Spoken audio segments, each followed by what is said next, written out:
the idea I'm going to present is not yet fully evolved, it's not yet fully stable. So I'm going to do it in a graphical form. Let's begin with the following common sense ideas. What are common sense ideas? I can give examples, you can't define them. For example, show a torch when you're going down dark stairs. This is a statement from our side. It's nonsense. So this, for example, would be common sense. When you want to lift something heavy, bend your knees, otherwise you'll get back problems. So all kinds of, when a baby is crying, try and make all kinds of ugly faces and strange noises. So, all these things, there are, millions, billions of common sense ideas. And this exists, of course, amongst all individuals in all cultures. Now I'm only going to talk about cultures. If you add not even different cultures, just culture as such, so what all cultures have in common. So every individual is going to become even more complex. So just let's first locate us at the level of culture. A subset of these common sense ideas are the topoi. I'll come to that in different way. So this topoi is in a sense a common sense idea, and it is sitting within this common sense. And this exists in all cultures. So if you want to make a distinction, you'll be making a distinction like Western common sense and Indian common sense, Western topoi and Indian topoi. At the moment we don't know much, but keep this here. Now let me start about the Western culture. Western culture has religion in the sense that religion created the Western culture. And the same this is the Western culture, and it also has another origin, and those are the Greeks.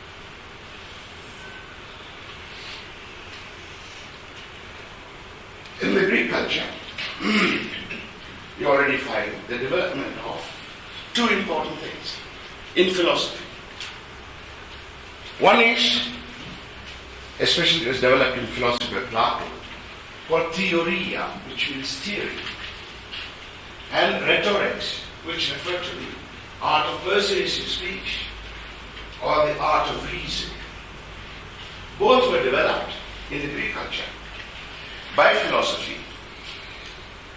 And what happens, historically speaking, interesting thing is, this philosophy enters religion, and this develops into the kind of philosophy that we know later on,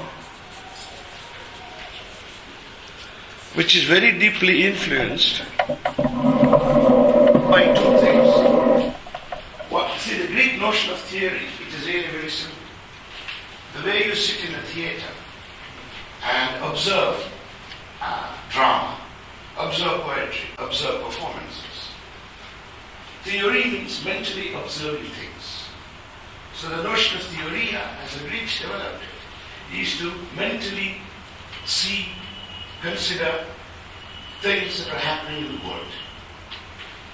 And this theory is extremely important because, partly because of that, I think, early phase of natural science developed in Greece.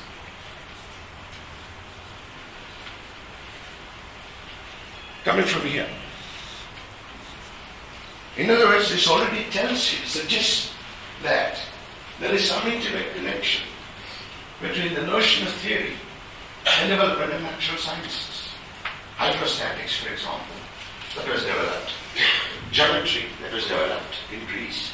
All these things may appeal to, attempted to utilize the notion of theory that was developed in philosophy in Greece. Now what happened? These are two different things. I'm going to call this in Greek, just to differentiate these two. I'm going to call it theoria just to show the difference. And the theory. Now what it does is, religion, taking into philosophy, absorbs it into, the philosophy is absorbed into the heart of religion of Christianity. And what it develops is actually not so much philosophy as it develops theology. And this theology has a handmaiden called philosophy. Philosophy simply supports theology. This theology develops in Europe, develops in Christianity as a very systematic thinking by human beings about Bible, about God, about the church, and so on and so forth. These are, remember, human theology is always a human product. Where the Bible is a revelation of the Word of God, its elaboration into a theology is a human effort. So this theory is in fact a human product, and theology develops. And its basic quest is, this theology, is to seek foundations.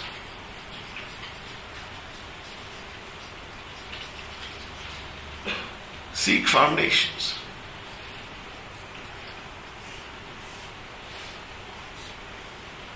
Foundation in what? In the beginning, the foundation was in God. Later on, the foundation was in faith in God. And much, much later on, that is after the 18th century, the foundation becomes, first it was divine reason. That is, why do things happen the way they happen? This has to be explained on the basis of divine reason. This was the foundation. And later stage, it simply becomes reason.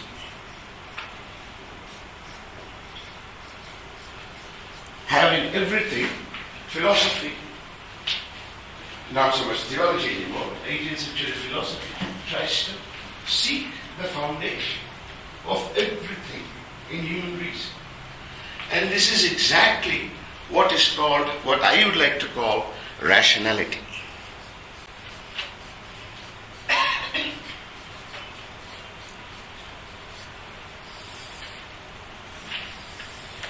So what is rationality? Rationality is an attempt to seek foundations in reason. Even whether that reason is divine reason or whether the reason is human reason, any rationality is always an attempt to seek foundations.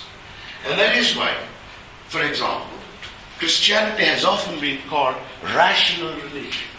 Its theology is rational theology, as contrasted to non-rational religions or non-rational elements of religion. Now, this is the notion of rationality.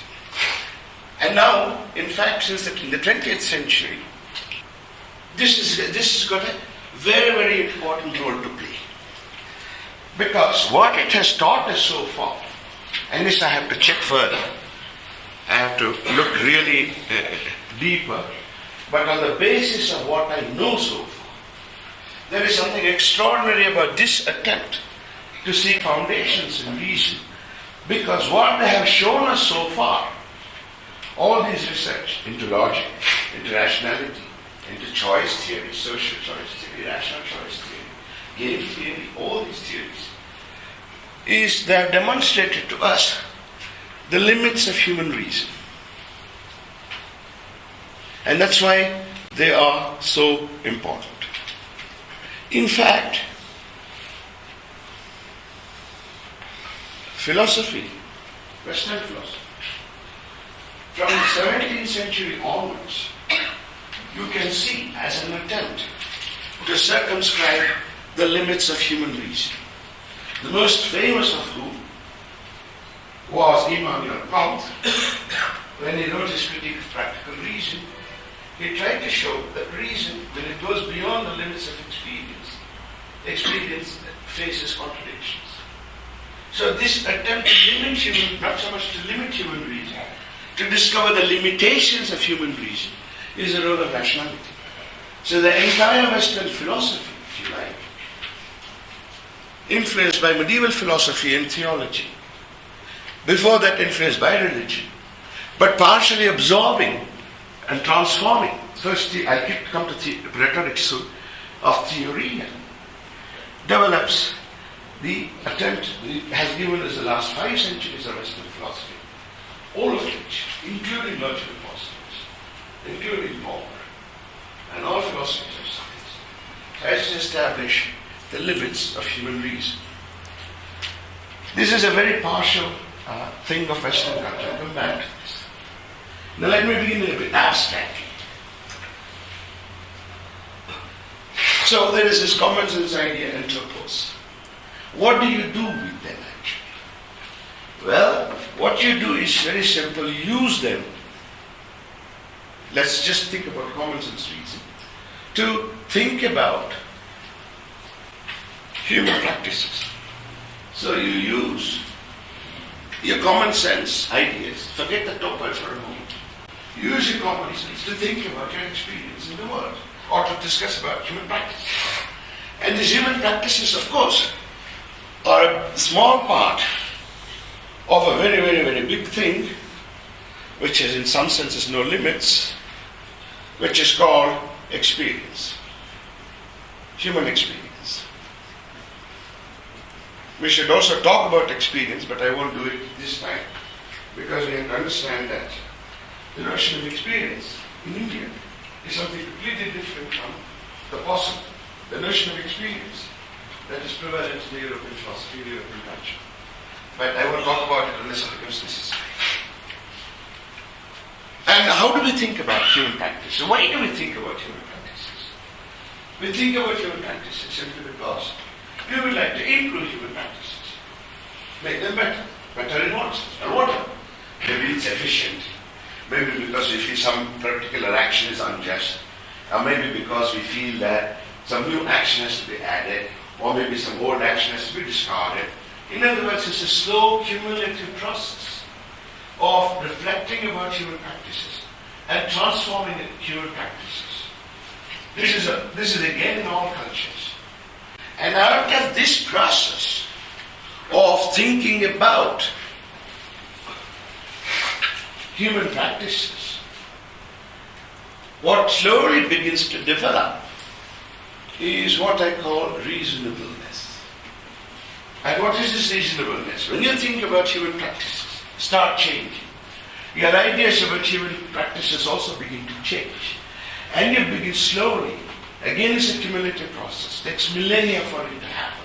It is not a decade. It is not even a work of a century. It's a work of multiple generations or thousands of years.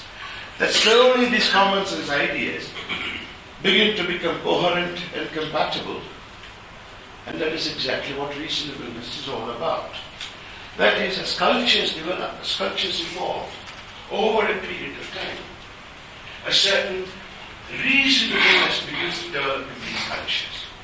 And reasonableness merely means that these common sense ideas begin to become more coherent, compatible with each other, consistent with each other, and because of which also, of course, human practices begin to change.